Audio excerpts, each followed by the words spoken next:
우리가 에스라를 하다가 학계로 가니까 왜 이렇게 건너뛰었나 이럴 수 있는데, 이 학계는 에스라 4장 다음에 읽으시는 거예요. 에스라 4장 옆에다가 이걸 놓으면 돼요. 그래서 에스라서 4장을 펴시고 같이 봐야 됩니다. 시간 관리를 잘 하는 사람은 우선순위를 잘 정하고 그 순서를 잘 지키는 사람을 말합니다. 시간 관리를 잘한다, 이렇게 말합니다.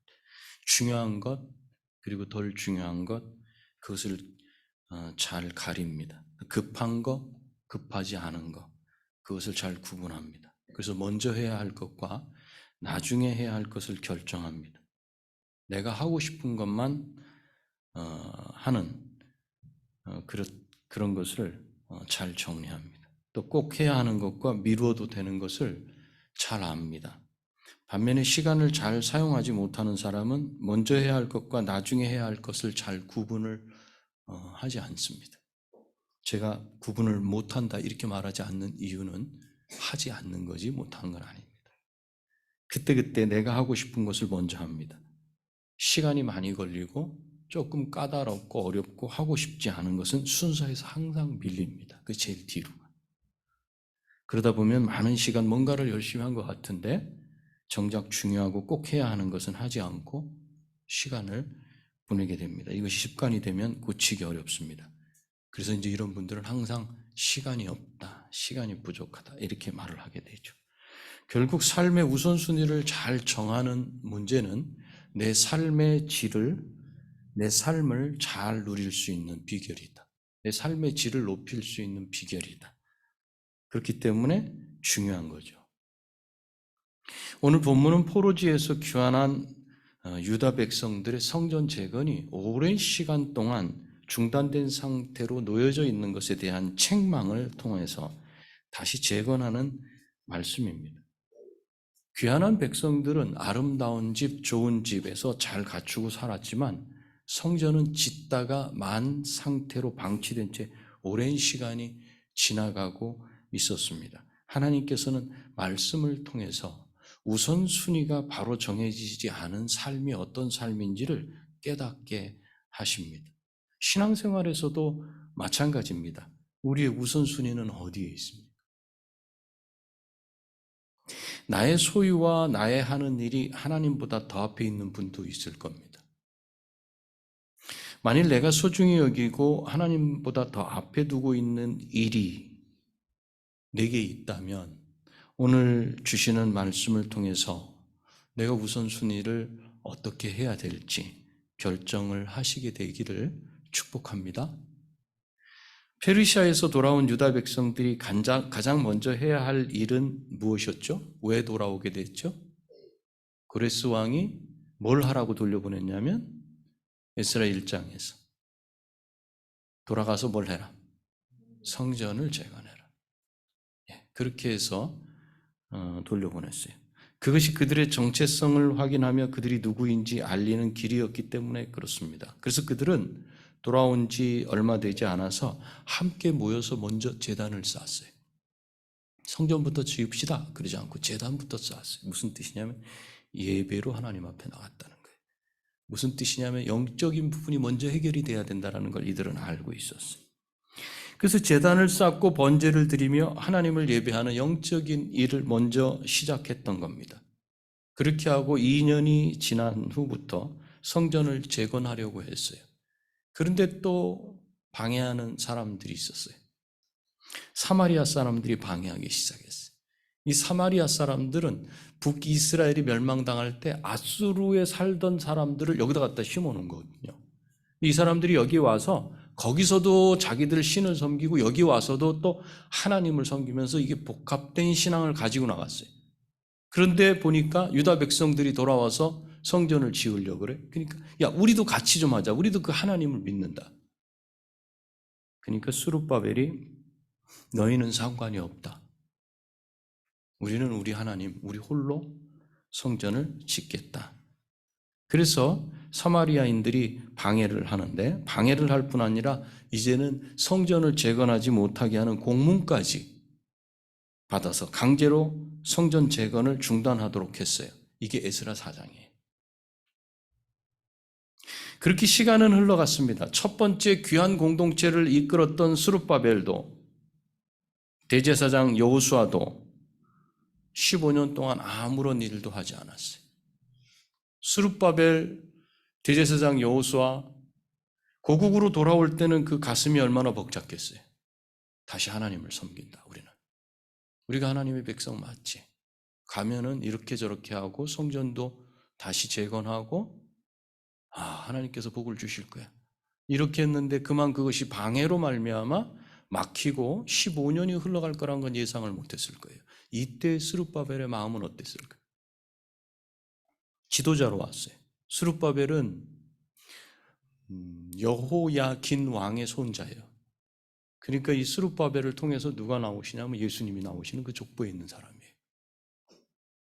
그렇지만 현실이 막히는 것 때문에 그는 아무것도 할 수 없고 그냥 먹고 사는 일로 시간을 보내고 있었어요. 그렇게 15년이나 지났을 때 하나님은 오늘 본문에 나오는 학개 선지자를 통해서 또 스가랴 선지자를 통해서 성전 재건이 우선순위 1번이다.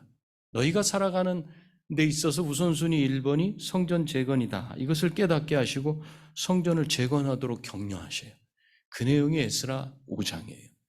그리고 구체적으로 어떻게 했는지 얘기가 학계에 들어가 있어요. 먼저 하나님은 학계 선지자를 통해서 당시의 성전 재건을 방치한 채로 살아가게 한 것에 대해서 스룹바벨과 여호수아를 책망하셔요. 그게 오늘 본문의 1장 2절 말씀이에요. 학계 1장 2절. 만군의 여호와가 이같이 말하여 이르노라. 이 백성이 말하기를 여호와의 전을 건축할 시기가 이르지 아니하였다 하느니라. 이렇게 15년 방치되어 있는데 아직은 때가 아니야. 이렇게 말해요. 성전은 계속해서 황폐한 상태에 있었지만 돌아온 사람들은 어떻게 살고 있었는지 4절에서는 판벽한 집에 살고 있었다니. 판벽은 벽을 그냥 일반 흙벽돌이 아닌 나무판을 대면서 이렇게 줬대요. 잘 사는 사람들이 살아가는 모습이에요. 이들은 이미 성전을 지을 목재를 두로에서부터 백향목을 가지고 왔어요. 수입을 다 해다 놨어요. 근데 성전 재건이 중단됐어요. 그런데 집은 나무판 떼기를 대고 살고 있어요. 어떻게 된 걸까요? 성전 재건을 하려던 나무가 결국은 각 집의 벽으로 쓰였다는 것을 알 수가 있어요. 그 널빤지를 자신들의 집을 짓는 데 사용했다는 거죠. 그래서 하나님은 돌아온 자들에게 15년 동안 그냥 그렇게 살아가는, 잘 먹고 잘 살아가는 그들에게 5절과 7절에서 거듭해서 말씀하셔요. 어떻게? 너희는 너희의 행위를 살필지니라. 너희를 돌아봐라. 지금 너희가 어떻게 살고 있느냐 이거죠. 그 결과 6절에서 너희가 많이 뿌릴지라도 수확이 적으며 먹을지라도 배부르지 못하며 마실지라도 흡족하지 못하며 입어도 따뜻하지 못하며 일꾼이 삭슬 받아도 그것을 구멍 뚫어진 전대에 넣음이 되느니라. 만족을 얻기 위해서 행한 모든 행위가 그 결과가 만족함이 없는 열매를 맺게 되었다. 그게 현실이다. 그게 현실인 걸 보고 왜 이런 일이 일어나는지 깨달으라. 지금 그걸 말씀하고 있는 거예요. 하나님을 우선순위에 두어야 만족이 있다. 그걸 말씀하고 있죠. 마태복음 6장 33절에서 우리가 잘 알고 있는 말씀이죠. 그런즉 너희는 먼저 그 나라와 그의 의를 구하라. 그게 우선순위라는 거죠. 그리하면 이 모든 것을 너희에게 더하시리라. 하나님 나라의 가치관, 하나님이 우리에게 하라고, 행하라고, 행동하라고 요구하시는 그런 윤리적인 행위, 즉 내가 마땅히 이 땅 가운데서 살며 지키며 살기 원하시는 것, 하나님이 원하시는 그것을 내가 행하고 그렇게 살아간다면, 1순위가 거기에 있다면 하나님께서 내가 그것을 행하고 살아가는데 염려하지 않도록 나머지는 다 채워주시겠다. 그 말씀이에요. 이렇게 책망하시면서 하나님은 성전 지을 나무를 산에 올라가서 해오라 그러세요. 행동으로 태도를 좀 바꿔달라는 거예요, 이제. 그러면 하나님은 그 일로 인해서 기뻐하시며 영광을 얻으실 것이다. 이렇게 말씀하시죠. 왜냐하면 내가 하나님을 최우선순위에 두는 태도가 바로 하나님을 영광하는 일이기 때문에 그래요. 저와 여러분이 예수님 믿는 사람이 하나님을 최우선순위에 두는 그 일은 나와 하나님과의 관계에서만 끝나는 게 아니라 그 일이 바깥으로 비춰진다는 거예요. 나는 거울이에요. 여러분들은, 예수 믿는 사람들은 다 거울을 갖고 있어요. 그 거울로 누가 비춰지는가? 그게 오늘 내가 행하고 있는 그 일을 통해 나타난다는 거예요. 정말 하나님을 우선순위에 두지 않으신 것에 대해서 하나님이 화가 나셨는지 학개 선지자는 그 증거를 9절부터 쭉 들이대고 있어요. 너희가 많은 것을 바랐으나, 많은 것을 바랐으나. 우리의 삶도 똑같죠. 열심히 일해요. 조금 바라고 열심히 일하는 사람은 없어요. 많은 것을 바랐으나 도리어 적었고. 왜 최선을 다했고 열심히 살았는데 이거지? 너희가 그것을 집으로 가져갔으나 채곡채곡 좀 쌓으려고 했는데 내가 불어버렸느니라. 이게 쌓이질 않아. 나 만군의 여호와가 말하노라 이것이 무슨 까닭이냐? 왜 그렇지 도대체? 내 집은 황폐하였으되 하나님과의 관계는 엉망이었으되 너희는 각각 자기의 집을 짓기 위하여 빨랐습니다. 그냥 오직 나예요. 나. 그렇게 됐다고 말해. 그러면서 10절, 11절은 세 번역이에요. 여러분 한번 읽어볼까요? 10절, 11절 시작. 그러므로 너희 때문에 하늘은 이슬을 그치고 땅은 소출을 그쳤다. 내가 땅 위에 가뭄을 들게 하였다. 산 위에도 곡물과 새 포도주와 기름 위에도 밭에서 나는 모든 것 위에도 사람과 짐승 위에도 너희가 애써서 기르는 온갖 것 위에도 가뭄이 들게 하였다. 하나님이 결국은 가뭄이 들게 하셨어요. 가뭄이 들게 하셨는데 그것이 누구한테 영향을 미쳐요? 온 자연 만물에 영향을 미쳐요. 저기 새가 잘못한 게 뭐가 있어요? 저 들짐승이 잘못한 게 뭐가 있어요? 걔네들도 굶주려서 살기 힘든 상황이 됐어요. 누구 때문에? 하나님의 백성 때문에. 가뭄은 하나님의 성전을 건축하지 않아서 내리신 하나님의 징계예요. 포로에서 돌아온 이스라엘 백성들에게 하나님의 성전이 없는 것은 그들을 하나님 백성 삼으시고 자라게 하시는 하나님을 욕되게 하는 일이었지만 돌아온 백성들은 중요한 게 있었어요. 삶이 중요했어요. 페르시아에서 정착해서 살았던 것처럼 현실 속에서 이제는 우리가 어딜 가든지 잘 살아낼 수 있다. 그 살아내는 걸 중요시했기 때문에 하나님은 그들 마음속에서 후순이었어요. 항상. 그렇지만 그들의 삶도 하나님께서 간섭하시며 다스리신다는 말씀을 들은 백성들이 그 말씀 앞에서 어떻게 됐을 것 같아요, 여러분? 태도를 바꿔요. 태도를. 하나님의 말씀을 들으면 하나님께서 그 말씀을 듣는 자들이 반응하길 원해요. 그 태도를 바꾸기를 원해요. 12절입니다. 스알델의 아들 스룹바벨과 여호사닥의 아들 대제사장 여호수아와 남은 모든 백성이 그들의 하나님 여호와의 목소리와 선지자 학개의 말을 들었으니 들었다는 건 순종했다 이 말씀이에요. 말씀을 듣고 흘려버렸으니가 아니라 순종했으니 이는 그 이유가 뭔가 그들의 하나님 여호와께서 그를 보내셨습니다. 선지자를 보내셨습니다. 이 학개 선지자를 하나님께서 보내셨고 백성이 다 여호와를 경외했다 이렇게 말씀해요. 스룹바벨과 여호수아와 모든 백성이 선지자를 통해서 주신 말씀을 듣는 것으로 응답했어요. 이것은 하나님이 그들이 하나님을 두려워했고 선지자가 하나님께로부터 왔음을 인정했기 때문이었어요. 하나님이 무엇을 기뻐하시고 원하시는지 깨달아 아는데 둔한 백성이었어요. 그래서 시간이 얼마나 걸렸어요? 70년 걸렸어요. 70년의 포로 생활이라는 고난의 기간을 겪으면서 약속하신 대로 돌아오게 하신 그 하나님의 은혜와 능력을 깨달았어요. 그게 70년 전과 70년 후에 달라진 부분이에요. 똑같아요. 사람 살아가는 게 크게 변함이 없어요. 그런데 시간을 통해서 하나님이 우리를 조금 바꾸셔요. 어떻게? 그전에는 듣고 순종하지 않았던 사람을 이제는 이제 들을 귀, 그걸 열어주시는 거예요.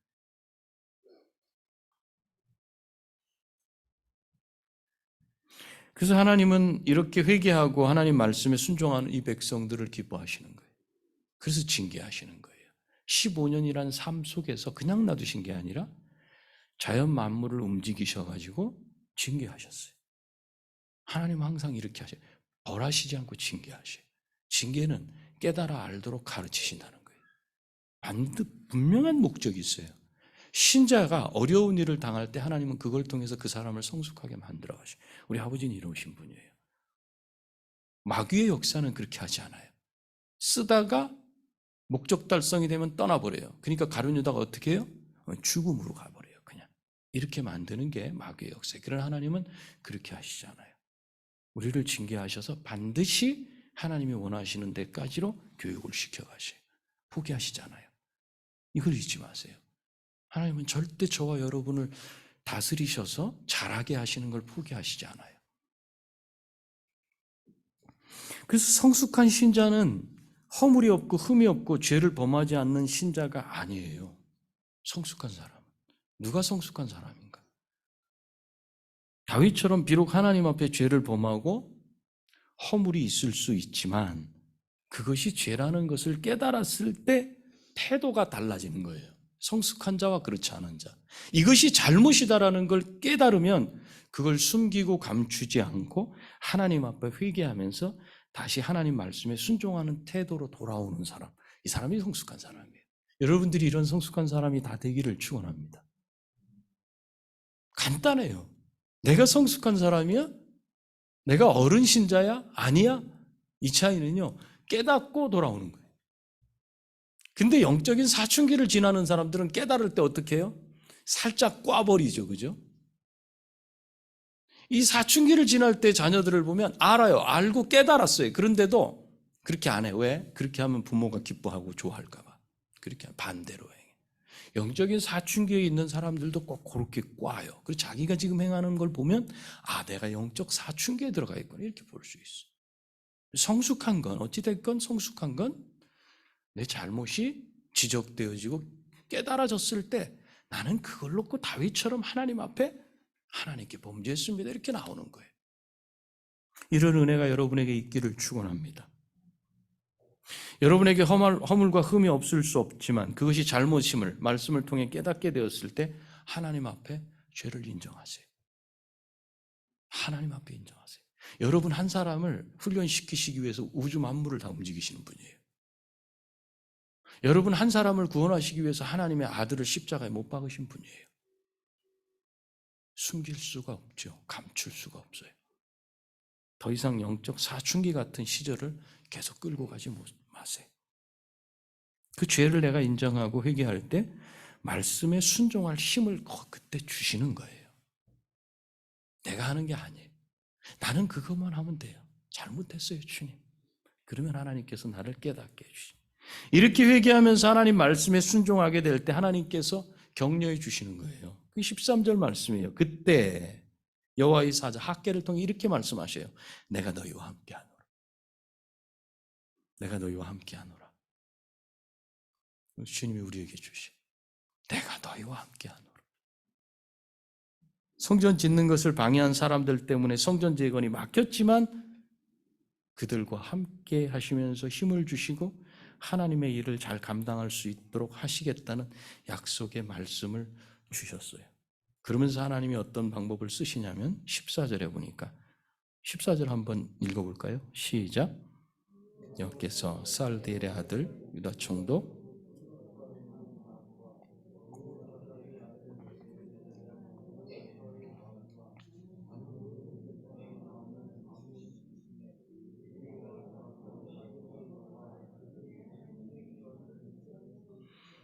자, 공통적으로 나오는 거 여러분 여기서 어떤 단어를 하나 딱 짚겠어요? 마음.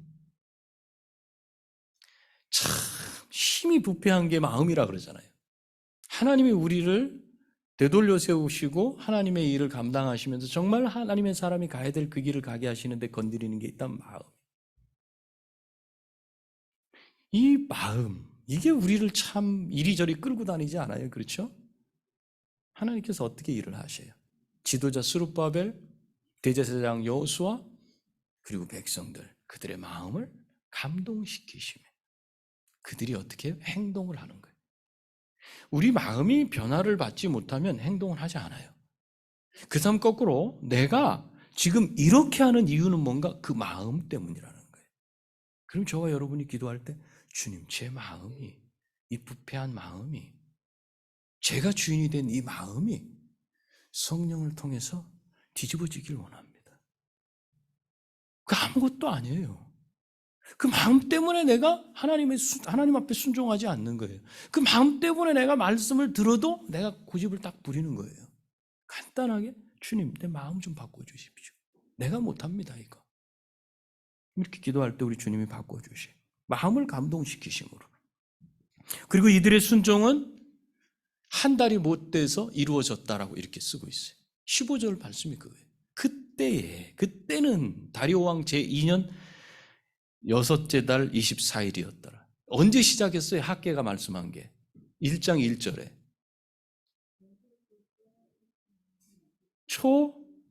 초하루는 1일이란 뜻인데 지금 이제 순종하게 된 게 23일 걸렸어요. 왜 이걸 여기다 썼어요? 15년간이나 방치되고 바뀌지 않고 그냥 내 삶에 집중됐던 그것이 하나님께서 역사하셔서 23일 만에 바꾸신다는 거예요. 저와 여러분의 단단하게 굳어진 그 마음, 여기 23일, 공동체가 변하는데 23일이 걸렸어요. 나 한 사람 바꾸는데 하나님 지금 이 자리에 사실 수 있는 줄 믿습니다. 저와 여러분이 의지하면 하나님 바꿔주시는 거예요. 사마리아인들의 방해로 성전 재건을 방치한 채 자신들의 집을 꾸미고 먹고 사는 문제에 집중했어도 그 일이 잘 되지 않았던 이유는 하나님께서 간섭하고 계셨기 때문이다. 이걸 보여주시는 거예요. 너희는 내가 없는 것 같았지? 너희 주변에 내가 없는 것 같았지? 그냥 너희가 열심히 해가지고 뭔가를 이루고 이렇게 한 것 같았지? 그래서 자꾸 그것만 하는 거예요. 내가 피땀 흘려서 이렇게 가르쳐놨더니 말이야. 이런 얘기하죠. 그건 무슨 뜻이에요? 사실 바란 건 그거보다 더 컸는데 이 정도밖에 안 돼. 그렇게 열심히 했는데도 이 정도밖에 안 돼. 이 얘기를 거기다 하고 있잖아요. 이건 하나님께서 나한테 말씀하시는 거하고 똑같은 거예요. 네가 피땀을 흘려봐라. 우선순위가 나한테 정해지지 않으면 네가 가져가려고 해도 쌓이지도 않고 거둬들일 수도 없다. 우선순위가 정해지면 네가 나를 섬기는 데 있어서 집중하는 그것 때문에 나머지 일들이 네 발목을 붙잡지 않도록 내가 채운다. 내가 필요를 채운다. 이렇게 말씀하시는 거예요. 하나님을 최우선순위에 두지 않았을 때 하나님은 그들이 하는 일에 복을 주시지 않아요. 우리가 하는 일에도 마찬가지예요. 왜? 우리가 하는 일에 하나님을 우선순위에 두지 않았는데 복을 주시면 무슨 일이 발생돼요? 그것 때문에 내가 거기에 더 집중해요. 그럼 하나님 아버지 입장에서는 그렇게 하면 얘 망가지는데 어떡하겠어요? 그러다 일 때문에 과로로 쓰러지면 어떻게 해요? 아버지가 보호하시는 거예요. 보호하시는 거예요. 하나님을 최우선순위에 두면 그분은 우리의 필요를 채우시는 줄 믿습니다. 그리고 우리는 하나님이 우리의 필요를 채우심을 믿고 의지하게 되는 거예요. 더 의지하게 되는 거예요.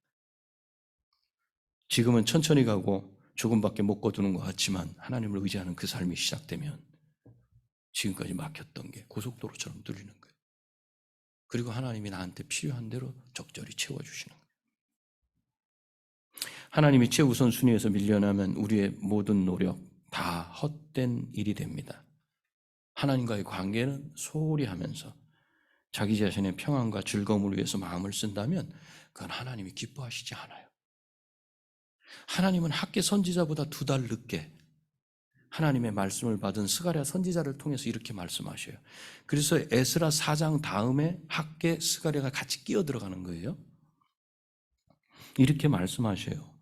스가랴 4장 6절이에요. 한번 읽어볼까요? 같이 시작. 만군의 여호와께서 말씀하시되 이는 힘으로 되지 아니하며 능력으로 되지 아니하고 오직 나의 영으로 되니라. 아멘. 바벨론 포로에서 돌아온 사람들 약했죠. 적들에게 괴롭힘을 당하고 지쳤지요. 또 가난했어요. 새롭게 시작한다는 게 여러분 쉽습니까? 그런데 하나님은 그들 편이셨어요. 하나님이 내 편이 되셔야 돼요. 하나님이 내 쪽에 서셔야 돼요. 내가 그쪽에 서 있어야 돼요. 하나님이 그들 편이셨어요. 그래서 나의 영으로 되느니라. 이게 낙심한 스룹바벨에게, 여호수아 대제사장에게 주시는 하나님의 위로의 말씀이에요. 무슨 뜻이에요? 성령을 통해서만 된다. 무슨 뜻이에요? 저와 여러분 안에 성령이 계세요. 그 성령 하나님을 통해서만 된다는 거예요. 신자는. 불신자는 관계없어요. 신자는 성령을 통해서만 된다. 하나님을 위해 살아갈 때 자기 힘과 능력을 의지하지 말라. 자기의 열심히 특별하여 일을 시작했지만 중간에 지치고 고단한 때 당연히 우리는 당하게 됩니다. 그래서 시들시들해지고 힘들어지고 낙심되고 좌절합니다. 그 사람이 스룹바벨이었어요. 내가 모든 걸 포기하고 하나님을 위해서 한다고 와서 이렇게 해보면 막히지 않아야 되는데 막혀? 상상하고는 좀 다르네. 예상하고는 좀 다르네. 무슨 일이지? 그래서 일어설 힘이 사라졌을 때 우리 주님이 이렇게 말씀하시는 거예요. 하나님을 의지하고 성령을 의지해서 일해라. 호세아 1장 7절에도 똑같은 말씀이 있어요. 그러나 내가 유다 족속을 긍휼히 여겨 그들의 하나님 여호와로 구원하겠고, 그 뒤 말씀 보실까요? 활과 칼이나 전쟁이나 말과 마병으로 구원하지 아니하리라. 우리가 생각하고 있는 게 활과 칼과 전쟁과 마병이에요. 내가 할 수 있는 그거 붙잡아요. 근데 하나님은 그렇게 하시지 않기 때문에 내가 구원하겠다. 내가 하시겠다. 저와 여러분의 인생을 맡기라는 거예요. 그분이 주인이셔요. 내가 십자가에 예수 그리스도께서 죽으실 때 내가 죽었다는 얘기는 내 힘을 의지하지 말라. 내가 주인이 아니라는 거예요. 부활할 때 다시 살리셨다는 얘기는 이제 그리스도 안에서 살아가라는 거예요. 이 땅 가운데서 그것을 어떻게 보이셨어요? 성령을 보내주셔서 성령께서 하신다는 거예요. 성령께서 이끌어 가신다는 거예요. 그분을 의지해야 돼. 어떻게? 말씀을 의지하게 되는 게 내가 성령을 의지하는 거예요.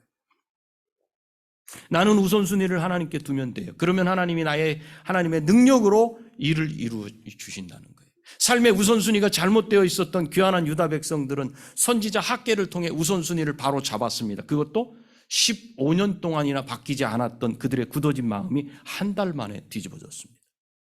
할렐루야! 신자에게는 이 일이 벌어져야 돼요. 이 일이. 하나님께서 그들의 마음을 바꿔주셨기 때문에 그렇게 됐어요. 그들의 마음을 감동시키셨기 때문에 그렇습니다. 이 은혜가 여러분에게도 임하기를 축원합니다.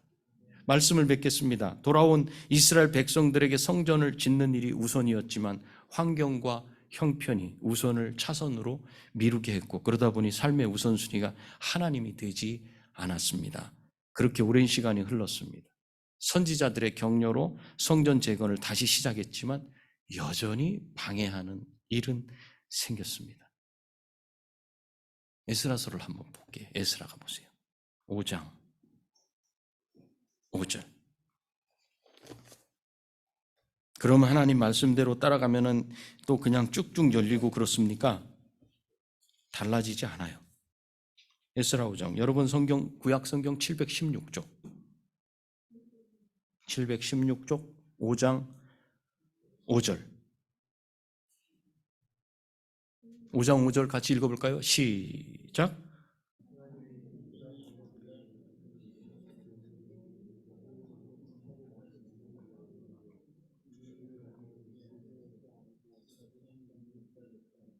똑같은 상황에 성전 재건이 다시 시작되니까 이거 누가 너희가 또 하라 그랬어?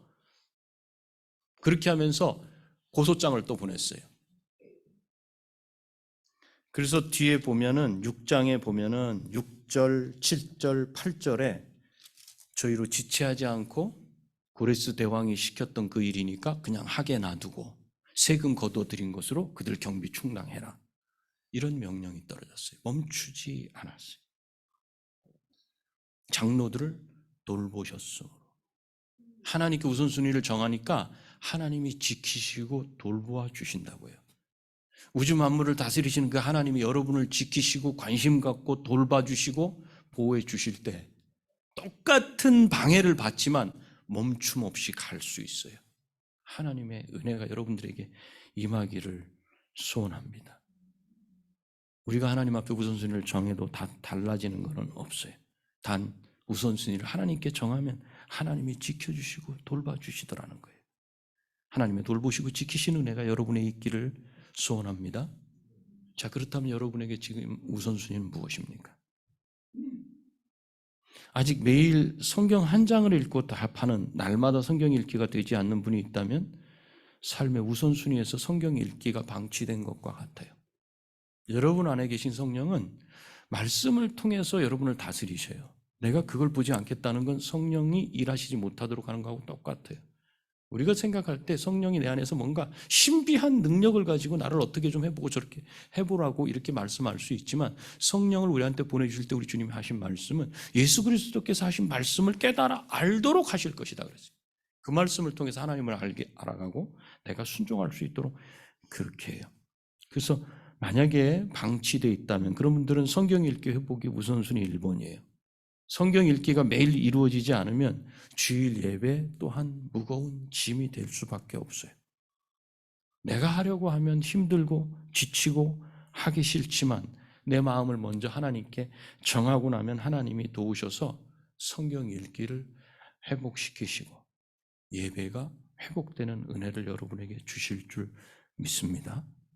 우선순위가 정해지지 않으면요, 그건 무슨 뜻이냐면 하나님 없이도 살 수 있다는 말을 나는 저 밖에 예배당으로 들어가는 걸 보고 있는 그 사람에게 내가 하는 거예요. 그리고 나 스스로에게도 그렇게 말하는 거고. 그러면 무엇인가? 이것은 종교활동하는 거다. 군에서 말하는 거. 종교활동하는 거. 오늘은 천주교로 가볼까? 내일은 불교로 가볼까?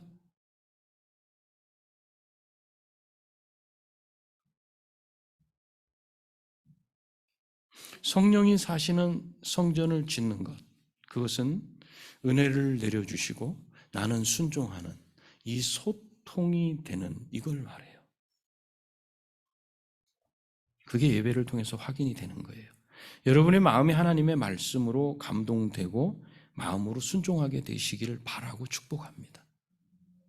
이 시간마다 성령께서는 여러분의 마음을 그냥 열려고 애를 쓰시는데 마음대로 해보세요. 한번 열어보세요. 이게 아니라 인격적인 내 반응이 주님, 제가 주님 앞에 이 마음을 열기를 원하는데 내 힘으로는 안 되오니 성령께서 도와주십시오. 여러분이 아침에 나와서 예배할 때 여기서 그렇게 기도할 때 성령께서 여러분의 마음의 문을 여시고 말씀이 여러분 각자에게 적용되게 하시는 거예요. 토스에서 다른 사람, 이건 저 사람 이 사람이 아니라 바로 내게. 그게 은혜를 누리는 거예요. 그게 성전을 짓는 거예요. 믿는 신자의 삶에도 가로막히는 일들이 많이 있습니다. 그러나 그 장로들을 돌보셨던 것처럼 하나님께 우선순위를 정하는 그 사람은 하나님이 그를 보시고 돌보시고 지키시고 인도해 주셔요. 똑같은 일을 당하고 똑같은 어려움을 가는데 그 사람은 나는 괜찮아 그렇게 말해. 참 정신력 대단하시군요. 아니, 정신력이 대단한 게 아니에요. 그 사람의 마음을 하나님께서 붙잡으시고 감당케 하시니까 그래요. 예배의 우선순위를 두고 말씀을 읽는 일에 우선순위를 두게 될 때 내 정체성이 회복됩니다. 여러분의 정체성, 예수 그리스도의 피값으로 산 하나님의 자녀예요. 죄와는 이제 안녕한 사람들이에요. 그 정체성이 회복되고 하나님의 돌보심을 경험하며 하나님이 주시는 은혜로 풍성한 삶을 누리게 되는 여러분이 다 되시기를 바라고 축복합니다. 기도하시겠습니다. 우리 하나님 앞에 기도할 때 주님, 단순하게 하나님 앞에 살게 해주십시오. 복잡하게 여러 가지 생각하지 않고 죄된 것, 하나님 앞에 제가 잘못하고 있는 것은 제가 깨닫고 고백하게 하시고 하나님께 우선순위를 두는 삶을 살게 하여 주십시오. 내 모든 걸 행하고 중요한 일을 다 하고 마지막에 그냥 잠깐 시간 내드리는 그런 하나님이 아니라 내게 있어서 하나님은 생명이라는 사실을, 나 한 사람 양육하기 위해서 우주 만물을 다 굶주리게 할지라도 나를 그렇게 양육하시는 그 하나님 앞에 내가 주님 나를 붙들어 주옵소서 이렇게 고백하는 저와 여러분 되시길 원합니다. 우리 기도하겠습니다. 하나님